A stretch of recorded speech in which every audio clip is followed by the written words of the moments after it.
Kehidupan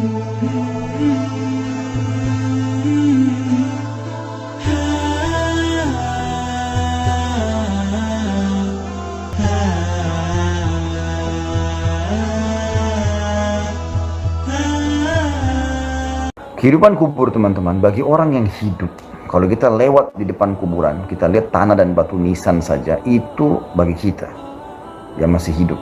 Tapi sebenarnya itu adalah sebuah alam yang besar, alam barzah. Banyak buktinya dan dalilnya. Yang pertama, adanya dalil yang menyebutkan Nabi SAW mengajarkan kita untuk berdoa kepada orang yang meninggal dunia. Di antara doa kita adalah Allah marzuqhu daran khairan min darihi. Ya Allah, karuniakan dia rumah tempat tinggal lebih baik daripada tempat tinggalnya di dunia. Wa ahlan khairan min ahlihi, dan keluarganya lebih baik daripada keluarganya di dunia. Wa jaran khairan min jiranihi, dan tetangga lebih baik daripada tetangganya di dunia. Gitu kan? Begitu disampaikan. Kemudian juga kalau kita lewat kuburan, sunnah Nabi SAW membaca doa Assalamualaikum dara qaumin mu'minin. Keselamatan semoga selalu tercurahkan pada kalian, wahai penghuni negeri orang-orang beriman. Antumus sabiqun wa nahnu insyaallah bikum lahiqun. Kalian telah mendahului kami dan kami akan menyusul kalian. Jadi kita dari doa-doa ini kita bisa tangkap pesan Nabi SAW, ada kehidupan loh di sana. Ada kehidupan di sana. Bahkan Nabi SAW mengatakan dalam banyak hadis, sesungguhnya kuburan itu ya tertutup dengan kegelapan yang sangat kelam, gelap.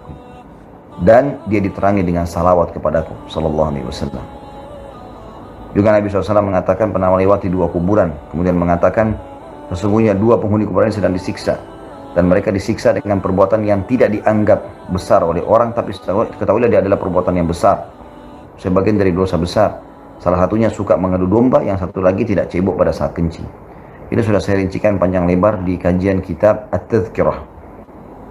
Ya, ini buku yang ditulis oleh Imam Qurtubi rahimahullah, dan kita insya Allah di YouTube, kalau teman-teman masuk di YouTube di channel kami Khalid Basalamah, cari playlistnya, terus cari kajian kitab At-Tadhkirah. Itu khusus bicara masalah kematian sampai ke surga dan neraka. Walaupun kita masih membahas tentang masalah kematian sampai sekarang, yang sudah mungkin ada 30 atau 40 kali pertemuan. Tapi yang jelas teman-teman sekalian, hadis ini sudah panjang lebar kita paparkan. Jadi memang salah satu konsep dasar rukun iman seorang muslim yang kelima, iman kepada hari kiamat, itu rentetannya adalah iman kepada kematian, iman kepada alam barzah, kehidupan di kuburan, iman kepada hari kebangkitan, hisab, ya, ditimbang amal baik, amal buruk. Wa may ya'mal mithqala dzarratin khairan yara, wa may ya'mal mithqala dzarratin syarran yara. Siapa yang berbuat seperti biji sawi dari kebaikan akan dia lihat, siapa yang berbuat seperti biji sawi dari keburukan dia akan lihat, gitu kan. Kemudian juga ada surga dan neraka. Ini satu paket. Jadi ini dulu ya, poin pertama. Poin yang kedua, lalu perbuatan apa saja yang bisa mendatangkan siksa kubur? Maka jawaban kami adalah semua jenis dosa, terutama dosa besar yang tidak sempat seseorang bertobat darinya, itu akan menjadi penyebab siksa kubur. Ya perzinahan yang tidak tobat, ya riba yang tidak tobat, ya bohong yang tidak tobat. Semua ini teman-teman sekalian penyebab siksa kubur. Apapun itu, apalagi dosa-dosa besar ya. Kalau dosa-dosa kecil, insya Allah kita harapkan mudah-mudahan Allah Subhanahu Wa Taala maafkan dengan istighfarnya, ya, dengan sholatnya, dengan sedekahnya, dengan baca Qur'annya, kan gitu. Semua itu akan menjadi penyebab diampuni dosa-dosanya. Kemudian masuk juga durhaka dengan orang tua dan seterusnya. Nah, pertanyaan sekarang, bagaimana caranya menyelamatkan diri dari siksa kubur?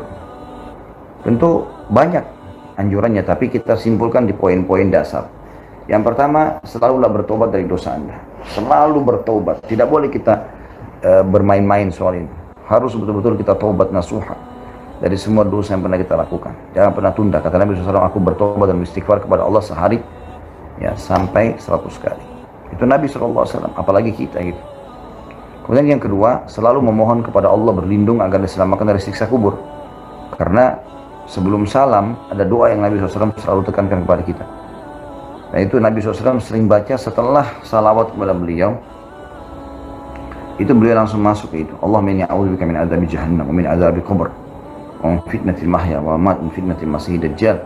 Ya Allah, aku berlindung kepadamu dari siksa neraka, siksa kubur, fitnah kehidupan dan kematian, dan fitnah masiihid dajjal. Dalam riwayat lain, Allahumma inni a'udzubika min adzabil qabr wa min fitnatil masiihid dajjal. Ya Allah, selamatkan kami dari siksa kubur dan fitnahnya Masih Dajjal, wa min fitnatil mahya wal mamat, dan fitnah kehidupan dan kematian, wa minal maghrami wal ma'tham, dan jangan sampai kami terlilit utang dan juga berbuat dosa. Jadi kita berlindung kepada Allah SWT agar diselamatkan dari siksa kubur, ya. Kemudian selanjutnya adalah sibuk dengan amal saleh, sibuk dengan amal saleh, dan banyak meninggalkan amal-amal jariah, jalanan, jembatan, masjid, ya. Mungkin Anda mengatakan, Ustaz, kan untuk bangun masjid butuh duit yang banyak, ya. Maka saya mengatakan ada sebuah hadis, ya, yang Nabi SAW pernah sebutkan.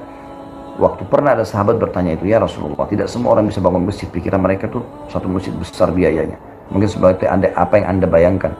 Maka kata Nabi SAW, Allah akan berikan pahala, ya, pahala ini, ya, maksudnya mendapatkan bangunan masjid ini bagi orang yang menyumbang walaupun seperti ukuran sarang burung.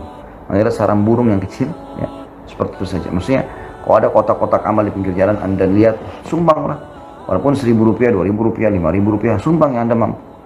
Sudah sumbang hari ini, besok lewat lagi, sumbang lagi besok, nggak ada masalah, karena memperbanyak amal soleh menyelamatkan kita dari siksa kubur, ya. Allahu a'lam. Jadi itu termasuk yang harus jadi lakukan, insya Allah. Allahu a'lam. Dan tidak sulit insya Allah untuk menghindarkan diri dari situ, karena memang dasarnya Allah Subhanahu Wa Taala memudahkan kita agar terhindar selama kita masih hidup, ya. Sudah meninggal pun sebenarnya, selama Anda bukan meninggal dalam keadaan kafir, masih bisa, asal orang-orang yang hidup yang kita tinggalkan mendoakan kita.